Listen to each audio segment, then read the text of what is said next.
News के प्रायोजक हैं doctor Asadullah Khan English medium school और जूनियर कॉलेज सोलापूर। अलवरच्या MI औद्योगिक क्षेत्र येथील ESIC मेडिकल कॉलेजमध्ये एका महिलेवर बलात्कार झाल्याची घटना समोर आली आहे। नर्सिंग स्टाफनं ICU वॉर्डमध्ये दाखल असलेल्या महिलेवर बलात्कार केला।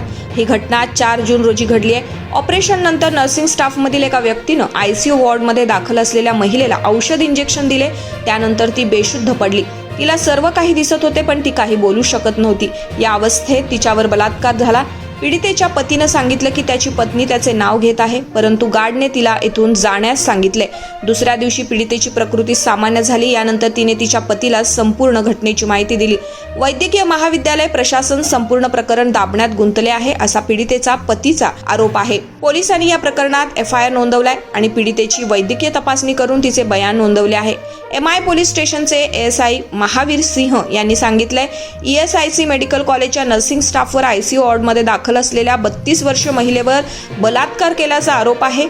स्पेशल डिस्काउंट लिमिटेड टाइम के लिए doctor Asadullah Khan English medium school और जूनियर कॉलेज में अब nursery, junior LKG, senior LKG, grade 1 और ग्रेड 2 के लिए एडमिशन पर अब डिस्काउंट रखा गया है। तो देर किस बात की, जल्द ही हमारे नंबर पर संपर्क करिए और एडमिशन करिए doctor Asadullah Khan English medium school और जूनियर कॉलेज में।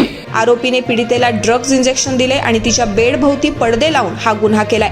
सकाळी पीडितेच्या पतीनं मेडिकल कॉलेजच्या कर्मचाऱ्यांना घटनेची माहिती दिली, तेव्हा प्रशासनानं संपूर्ण प्रकरण दाबण्यास सुरुवात केली। मेडिकल कॉलेज प्रशासन संपूर्ण प्रकरण दाबण्याचा प्रयत्न करत होते, परंतु पीडितेने ADACTला या प्रकरणाची माहिती दिली।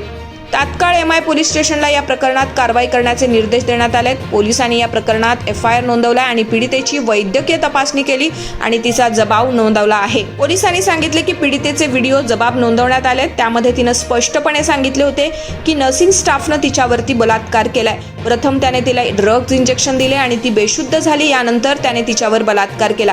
याची चौकशी करण्यात यावी। पोलीस आता त्याची चौकशी करतही आहेत। CCTV कॅमेऱ्यांची चौकशी केली जाते, पण आरोपींना अटक करण्याची प्रक्रिया देखील आता सुरू आहे। मेडिकल कॉलेजचे डीन डॉक्टर असीम दास म्हणाले की या प्रकरणाची माहिती मिळताच प्रकरणाची चौकशी करण्यासाठी एक पथक स्थापन करण्यात आले। तपास पथक शनिवारपर्यंत आपला अहवाल सादर करेल। या प्रकरणात जो कोणी दोषी आढळेल त्याच्यावरती कठोर कारवाई केली जाईल।